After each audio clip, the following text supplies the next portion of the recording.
2010, there was a French guy made a short called Pixels, which was a really fun short. It was like arcade things attacking New York. In 2015, which is 5 years later, a movie is coming out this summer called Pixels, loosely based on what he was doing in the short.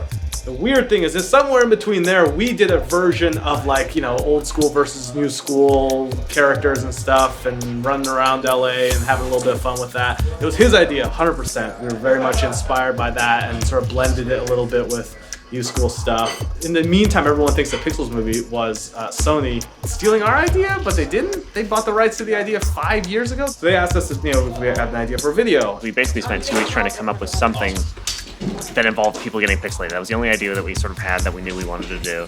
And it oscillated between all these different things. We knew we wanted to use the space. I remember the thing that really set you off was the idea of a corpse next to a bicycle pump with a bunch of pixels around and a cop very gruffly going, "Looks like the Dig Dead Boys are at it again." And sort of expanding out from that. So when we were first talking about today and all the shots we were doing, we were pretty sure we were going to be on tripod the entire day, just for quick shots, quick pans, that kind of stuff. But after kind of looking at different SVU clips, CSI clips, blah, blah, blah, the camera's like constantly moving and a pan wasn't just gonna do it. It's a nice, easy day. We only got 2 pages to do today. The scene here, and then upstairs inside the building, and then out over there, and then we're out of here. Dom's gaffing today. I am gaffing today. I asked to be considered like master of light on the call sheet, but I That's don't a think little Andrew, pretentious. I don't think Andrew gave it to me. Because I was like, they're like, "You know a gaffer?" I'm like, "Yeah, me." So the thing of a crime scene is always about the number placards for me. Like that's how you know it's a crime scene, and chalk circles. So we had a lot of those. We shot a bunch of quick inserts. Again, everything in this is very fast scene-wise, and we'll be speeding it up more in the edit. But yeah, it's pretty basic, pretty fast. This is what they're wearing. Oh, this is in the movie. Yeah, if you lick the back of this, that's Adam Sandler's neck sweat. I'm good. It's really a story about 2 people coming together that start off, she's a good cop and I'm suffering from a little PTSD. His partner was killed in action and hasn't taken it well. His life's kind of falling apart. No, actually, I've never played a cop, but I've always wanted to. I watched a lot of Law & Order SVU. Mariska, my girl. I don't know if you've heard of her. She's pretty great. Pick the police! Freeze! Look out! The first time I met you was literally at the White House, which I was saying is a weird way to meet someone for the first time, because then from then on it's like, yeah, I met them at the White House. Yeah. And it just seems like so much more intense. I don't even think you believed me when I told you that you were like my inspiration for starting YouTube, because that's like the legitimate reason I started. That blows my mind. I know, it's just, I watched your videos like long before I ever wanted to do YouTube, and then I saw, I was like, yeah, I'm gonna do special effects video. I got a green screen, and then I put a green screen out of my green grass, and I'm like, yeah, this will work perfectly. Why isn't it working? I don't get it. What's going on? Is this writer jail? I guess. Once I stepped in, it became writer jail. What are your crimes? Overuse of cliche. Poor formatting. Poor formatting. Psh, technicality will get you out. I got a good lawyer. Got good lawyer, technicality.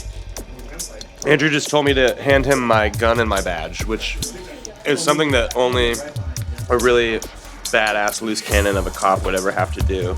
Don't impersonate a cop, unless you're on set, because it's illegal and unsafe and sometimes makes for unfortunate headlines. So we cannot walk outside and go to the bathroom by this door because we are dressed like cops and we can't rip these off. The only way we could possibly go out, I don't even know if they'd allow us to do this, if we like covered this and walked around like, I don't know, mummies.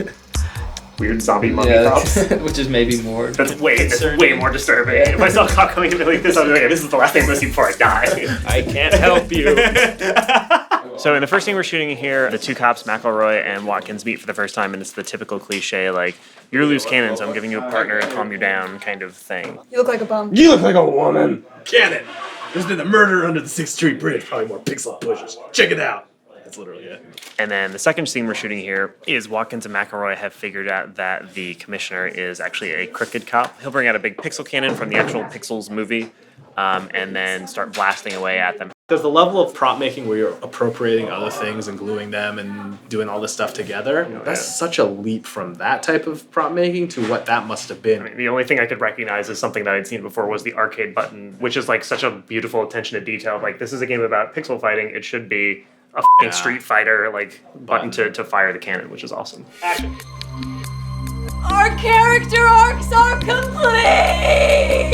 This short is all about making the subtext not subtext anymore, just having people shout what the scene means and what it's about. They have a problem because they're trying to solve a crime, and they're also trying to solve their own personal issues, and they're talking about their own personal issues as if it's also part of the crime. Wait, I noticed something. Just like my ex-wife. Like that to me is where it like goes above and beyond. We're like clocked in, you know? Yeah. With the color purple. Sometimes you can taste the color. You know, like It's in crazy. cartoons, how you they open up their closets and it's like just one outfit. You know what I mean? Like the same. That's what my closet looks like. It's just purple shirts. A lot of purple shirts. 80% V-neck. The last 20% is crew neck, actually. Which you can notice he's the only bonehead that didn't wear V-neck. That's a wrap up. Thank you guys. Football. Wait, hang on, guys. Hang on. Yeah! One of us.